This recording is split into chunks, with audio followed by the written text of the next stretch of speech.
Olá, hoje dia 13 de julho de 2011, estamos aqui pela Just TV com mais um Jurídico News.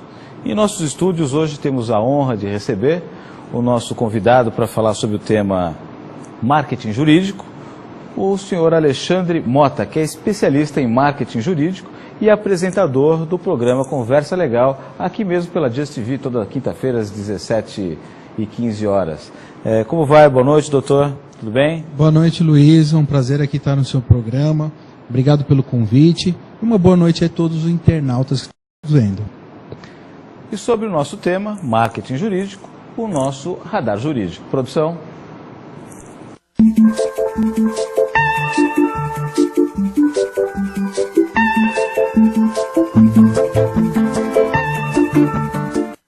Que tipo de advogado você é?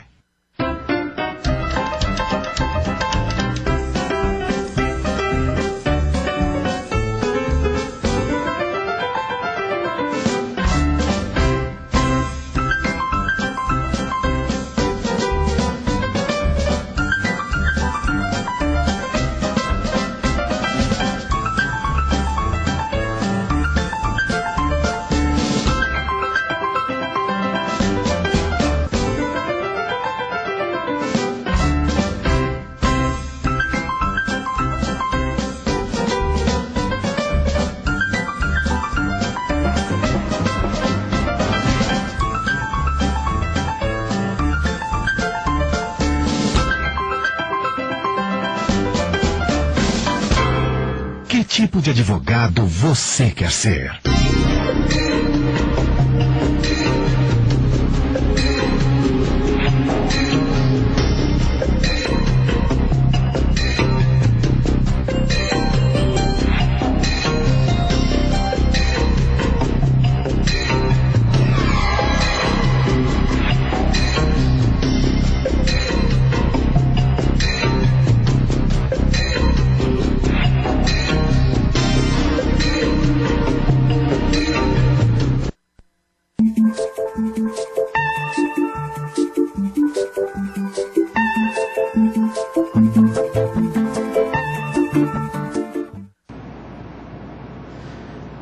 Alexandre Mota, sobre marketing jurídico, o que pode mudar a vida de um escritório de advocacia ou de um advogado?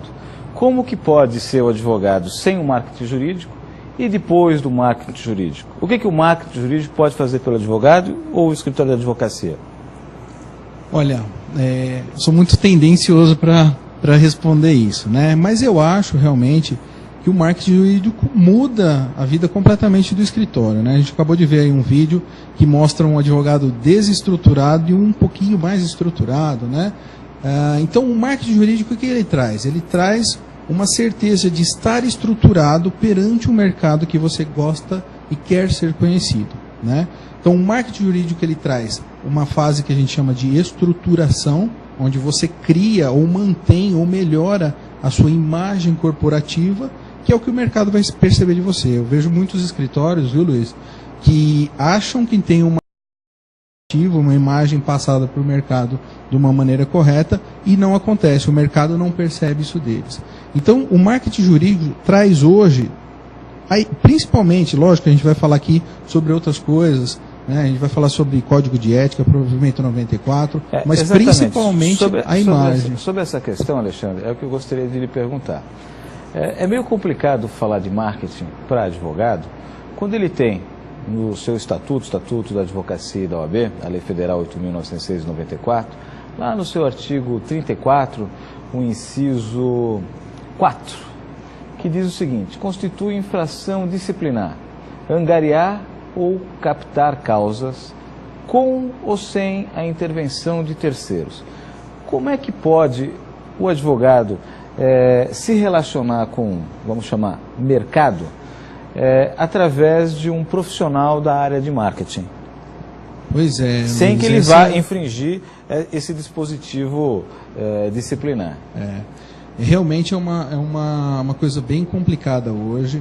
né? A gente tem que respeitar o Código de Ética, o Provimento 94, mas eles realmente falam que você não pode manter uma comunicação com o mercado. Então, qual que é a sua saída? Lógico que a gente hoje não pode ficar cego para o mercado que a gente precisa conhecer, a gente precisa desenvolver novos negócios. Essa é uma realidade, o escritório não pode abrir suas portas, colocar uma placa e ficar esperando o cliente aparecer, né? Então, qual que é a saída? É trabalhar o marketing, primeiro de estruturação, que nem eu falei, criando sua imagem corporativa, e depois de relacionamento e levar informação para o mercado. Então, eu vou citar aqui uma das 50 ferramentas de comunicação para marketing jurídico, seria, por exemplo, as palestras, né? Outra seria os artigos, tudo isso levando informação para o mercado. Então, consequentemente, você escreve um artigo, o mercado vê o seu artigo, começa a entrar em contato, começa a visualizar a sua opinião em cima de determinados pontos.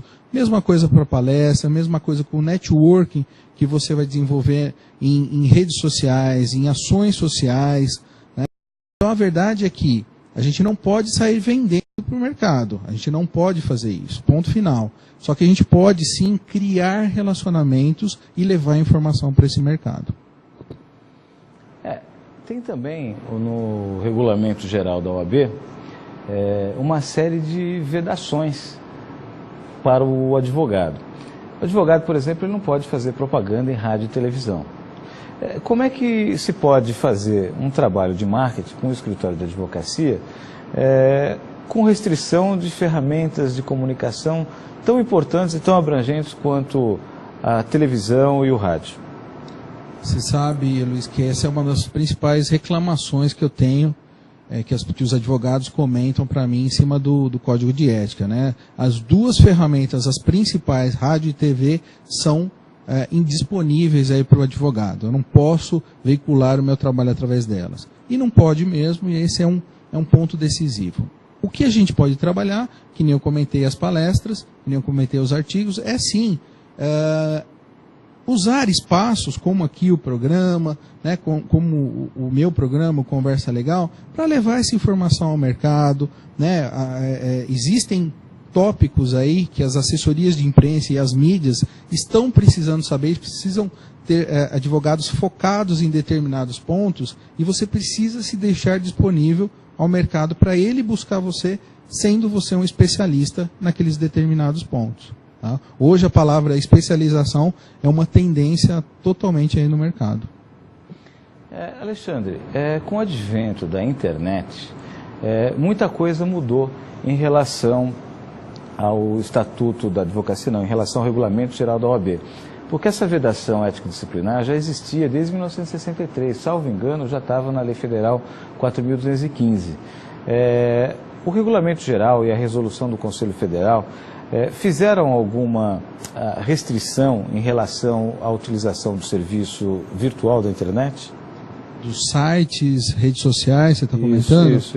Não, eles permitem o uso do site, né? E as redes sociais vieram um pouquinho depois, né? Então foi liberado esse uso do site, desde que moderadamente, desde que levando o institucional do escritório, as informações que eu comentei. Então você pode, dentro do seu site, colocar artigos, você pode colocar informação para o mercado, as suas áreas de atuação. Você não pode fazer uma série de coisas que colocar lista de clientes, né, que infelizmente hoje as pessoas não entendem que não pode fazer alguns tipos de pontuamento dentro do site, mas no geral, se você está levando o que é o seu escritório, o institucional do seu escritório, e levando informações para o mercado, artigos, eventos, enfim, informação realmente, você pode. E isso depois, quando as redes sociais começaram a virar uma ferramenta efetiva de contato com o mercado, isso na verdade foi um paralelo. O site é igual redes sociais. Você está num ambiente virtual onde você está levando só informação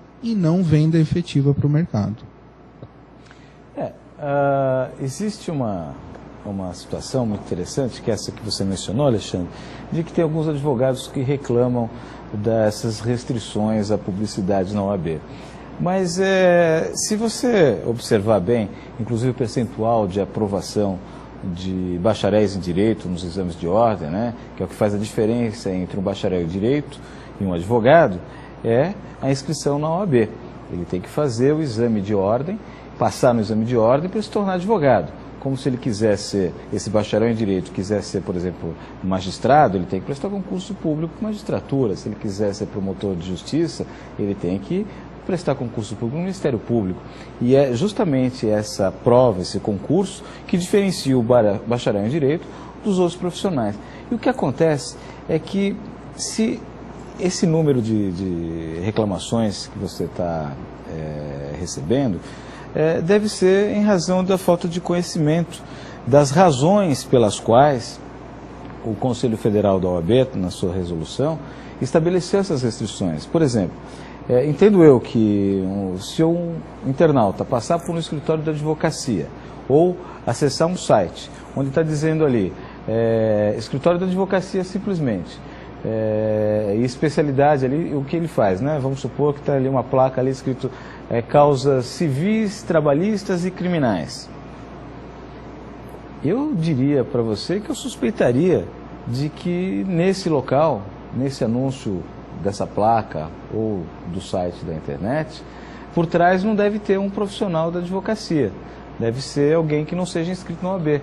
É uma das razões pelas quais o Regulamento Geral da OAB exige que quando você vai fazer um anúncio, tenha que ter o nome completo do advogado ou o número de inscrição da Ordem dos Advogados do Brasil.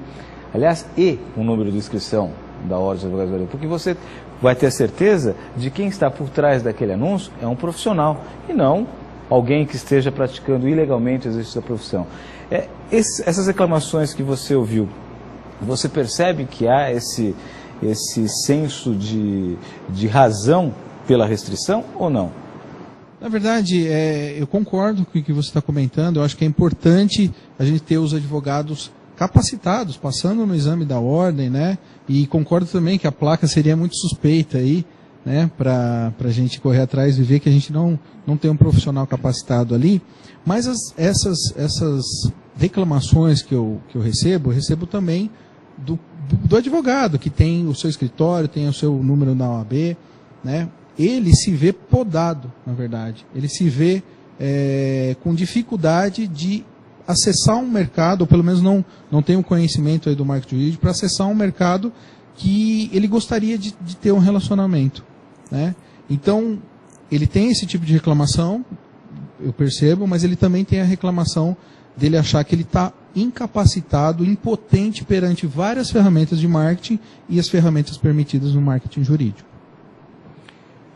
Alexandre, antes da internet, né, os escritórios ficavam só com essas placas, né, os advogados ficavam só com essas placas na sua sede, do seu escritório de advocacia, ou na própria, às vezes até na própria residência do advogado.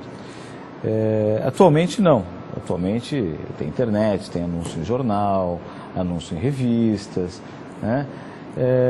E o que acontece, o que a gente percebe, é que para os advogados mais antigos, isso não é uma restrição, essa restrição não os incomoda, porque a grande parte da clientela desses advogados vem através do conhecimento desses próprios advogados ou dos clientes para quem esses advogados já fez um bom trabalho e recomenda esse escritório de advocacia. É o que popularmente se conhece como boca a boca. Agora, eu me preocupo em entender o que acontece com os novos advogados, os recém-inscritos. Como é que eles podem se estabelecer, como eles podem criar um novo escritório sem utilizar um marketing? Como é que um cidadão vai saber que aquele advogado está naquele local e que ele pode realizar aquele serviço jurídico pelo qual o cidadão está precisando? Você comentou uma coisa interessante que são as indicações, né? A indicação hoje, eu comento isso inclusive nas palestras, tem muito escritório, esses antigos que você comentou, que baseia todo o seu marketing, como se fosse uma estratégia e não uma tática, as indicações. Então ele não utiliza um planejamento de marketing, ele se baseia no trabalho, de ganhar mercado através das indicações. E eu comento, escrevi até um artigo chamado Indicação, um dia ela acaba. Porque fisicamente ela vai acabar um dia. Se você se basear só nela, você acaba perdendo o mercado. Então qual que seria uma ação inteligente de marketing? Continuar com a sua indicação, porque a indicação é muito mais do que o marketing trabalhado. A indicação é muito mais fácil você ganhar a clientela com indicação do que com marketing efetivo sendo trabalhado, mas paralelo às indicações, você trabalhar um marketing efetivo, para você começar a ter conhecimento do mercado, ter relacionamento no mercado. E aí você me perguntou desse advogado novo. O advogado novo geralmente não tem a indicação, né? Ele não tem essa clientela falando do bom trabalho dele. O que ele tem que fazer? Ele tem que realmente usar as ferramentas hoje. Hoje, o advogado e o escritório em si, ele é muito visualizado virtualmente, né? Ele é visto pelo site, ele é visto pela newsletter, né, que ele envia aí para o seu mailing dos clientes e tal. Então ele é visto mais virtualmente. Então, nessa imagem corporativa que ele tem que projetar no mercado. E muitos escritórios, às vezes tem os advogados novinhos, né, vamos dizer assim, e ele se projeta de uma maneira que o mercado compra ele como experiente, né? Não é um vender uma imagem ruim, mas é vender uma imagem estruturada e sólida.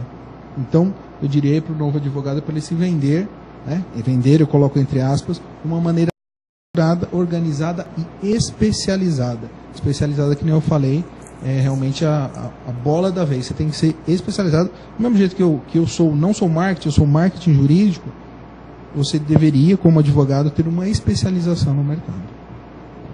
Alexandre, em relação a essa questão de como se procurar um advogado, tem muito internauta que tem essa dificuldade, não sabe como procurar o advogado. Você está me dizendo que há uma tendência a se procurar o advogado mais experiente, a razão pela qual você está dizendo que os advogados, os mesmos os recém-inscritos na ordem, procuram demonstrar uma certa experiência. Eu pergunto, os advogados recém-inscritos, como é que eles podem demonstrar a experiência? E como é que pode, né, numa outra pergunta, como é que pode o cidadão que não conhece nada do direito saber quem é o profissional experiente? Perfeito. Então, o que eu vejo no mercado hoje? Eu vejo que mesmo você sendo advogado novo, né, você pode ser especializado. Então, existem áreas do direito que estão sendo criadas agora, né? Se a gente falasse 10 anos atrás, ninguém saberia falar sobre direito eletrônico, né? Então, áreas do direito estão sendo construídas e criadas agora.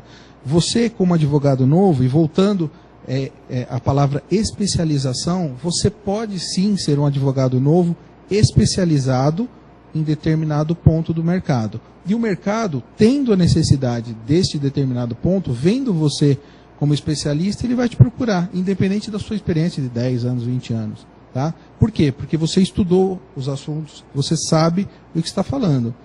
Eu sempre brinco, viu, Luiz, aquela coisa do especialista na perna direita e o na perna esquerda, entendeu? Se eu estou com problema na perna direita, eu vou no especialista da perna direita, independente da idade dele, mas ele é especialista, ele estudou para aquilo, ele só sabe, não só sabe, mas ele sabe fazer aquilo lá muito bem. Pois é, essa questão da divulgação do marketing jurídico, eu não sei muito bem da realidade dos advogados que estão começando, mas eu vejo da dificuldade hoje, do mundo, não digo dificuldade, eu vejo da diversidade, da mudança da atuação do advogado de 15, 20 anos atrás para o advogado de hoje. Hoje, muitos tribunais estão disponibilizando o acesso virtual. Você pode peticionar daqui de São Paulo, em qualquer cidade do Nordeste, do Sul, né, através de fax, do correio, ou mesmo por peticionamento eletrônico, né? Existe nas cédulas de identidade do advogado um chip, onde o advogado tem ali, quando ele requer isso para seccional onde ele está inscrito, ele tem ali uma identificação virtual, uma identificação digital, que ele pode assinar uma petição nos tribunais lá de Brasília, nos tribunais de qualquer país. Ele pode advogar no Brasil inteiro, sem sair do seu escritório. Então, eu diria que a clientela hoje do advogado não é mais em volta do escritório dele, né? Ela se universalizou. E eu pergunto, como é que isso pode ser feito? Como é que pode o advogado dizer estou aqui, né? Para quem está a mais de 1.000 quilômetros de distância, se não pode usar o rádio, a televisão, a internet seria essa alternativa? Com certeza, não tenha dúvida. A internet hoje é o nosso... Né, quem que vive hoje sem internet, na verdade? Então, com certeza, eu concordo com tudo isso que você comentou sobre essa globalização do advogado, essa parte eletrônica, né, do escritório está cada vez mais moderno. Eu vejo que o advogado novo ele tem uma tendência a transformar o escritório mais facilmente nessa parte moderna, mas eu vejo também que hoje o mercado não é mais local, que nem você falou, não está em volta do escritório. Ele pode sim se projetar e e captar clientes, não gosto de usar essa palavra, né, já que a gente está falando código de ética, mas ter relacionamento com o Brasil inteiro e às vezes até o mundo inteiro. Então hoje existe parcerias internacionais, inclusive, entre escritórios brasileiros, pequenos e médios, inclusive, não é o grande só que está fazendo alianças internacionais, não. O pequeno e o médio também está evoluindo para isso. Assim como, né, muitas discussões estão acontecendo da invasão dos advogados no nosso país. Os americanos, os franceses estão invadindo o nosso país. Eu não diria invadindo, eu diria parcerias colaborativas internacionais hoje. E acontece realmente. Eu gostaria de saber uma coisa, Alexandre, em relação ao internauta. Como é que o internauta pode diferenciar um bom advogado para aquela causa que ele precisa, ou se qualquer advogado serviria para aquela causa que aquele internauta tem?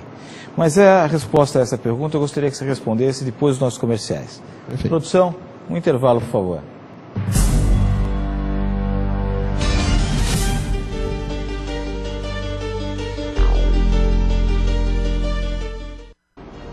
Estamos de volta aqui com o Jurídico News, né? Estamos falando hoje sobre o tema marketing jurídico e o nosso convidado dessa noite é Alexandre Mota.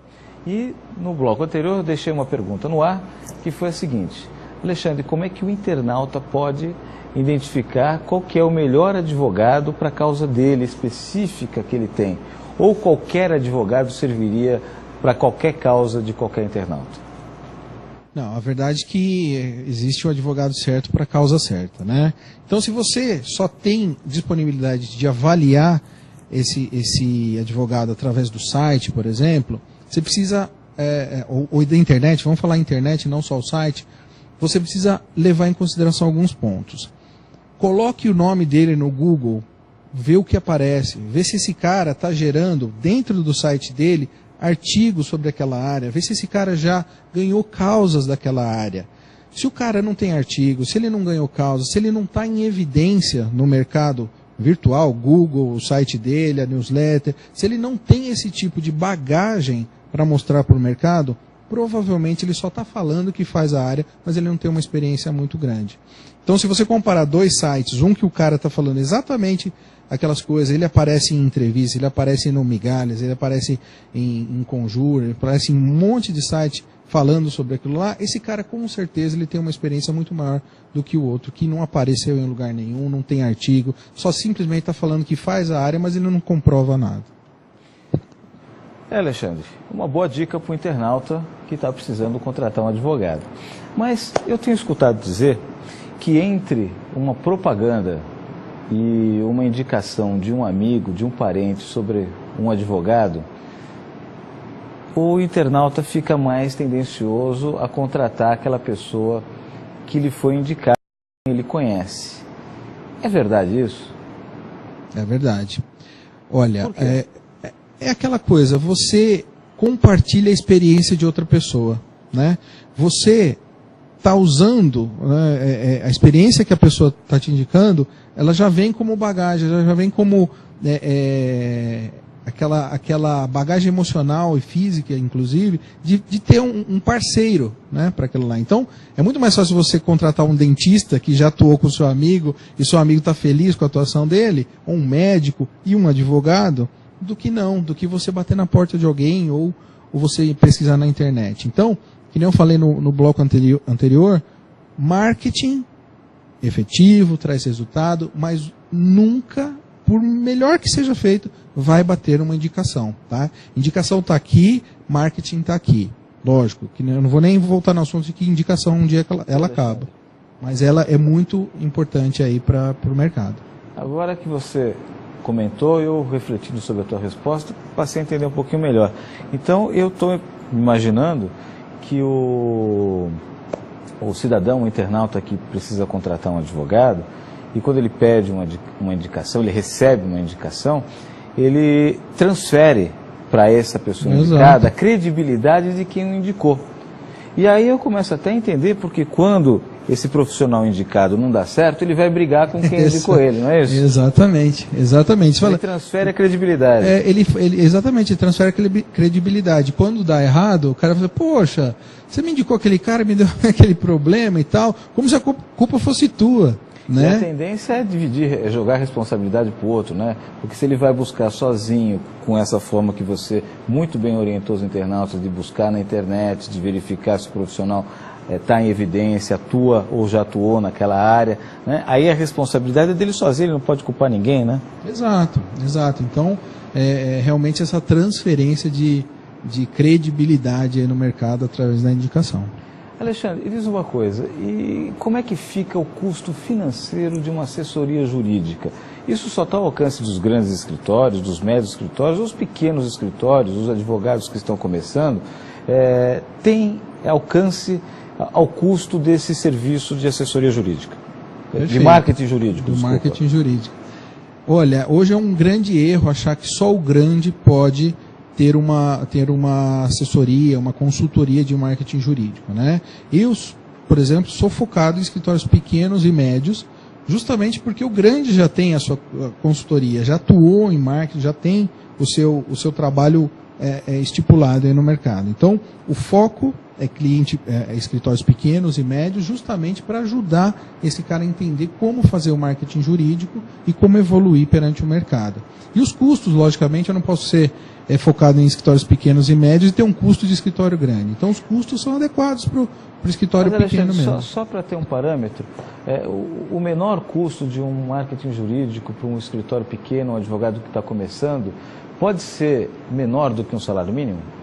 Sim, pode ser menor do que um salário mínimo.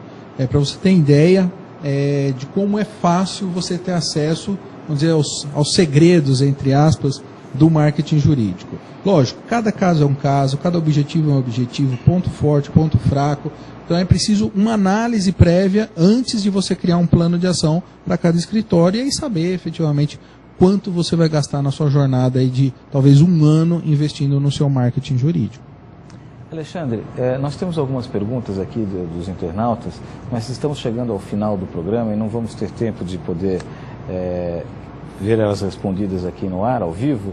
Eu gostaria de saber se você poderia, agora nas suas considerações finais, inclusive deixar um e-mail para os internautas que não tiveram essas perguntas respondidas no ar, pudessem encaminhá-las diretamente para o seu e-mail. Eu gostaria desde já de agradecer aqui a sua participação, por ter aceito o nosso convite, né? E deixá-lo fazer as suas considerações finais. Muito perfeito. Então o meu e-mail é alexandre.mota, com 2 T's, @Inrise Consultoria, Inrise é INRISE, consultoria tudo junto, .com.br. Meu telefone, quem quiser ligar, 3477-3443, aqui em São Paulo. E eu me deixo à disposição e agradeço muito o convite novamente aí do programa aqui, que tem muita audiência. A gente costuma referenciar esse programa como um dos melhores aí para levar a informação também para o mercado, tá? Então me deixa disponibilizado aí para qualquer um que tenha alguma dúvida em termos de marketing jurídico. Mais uma vez eu gostaria de agradecer aqui o Alexandre Mota, que é especialista de marketing jurídico e apresentador do programa Conversa Legal, que vai ao ar toda semana, toda quinta-feira, às 17h15. E agradecer a audiência dos internautas e desejar a todos uma boa noite e até a próxima quarta-feira, às 21h45. Obrigado.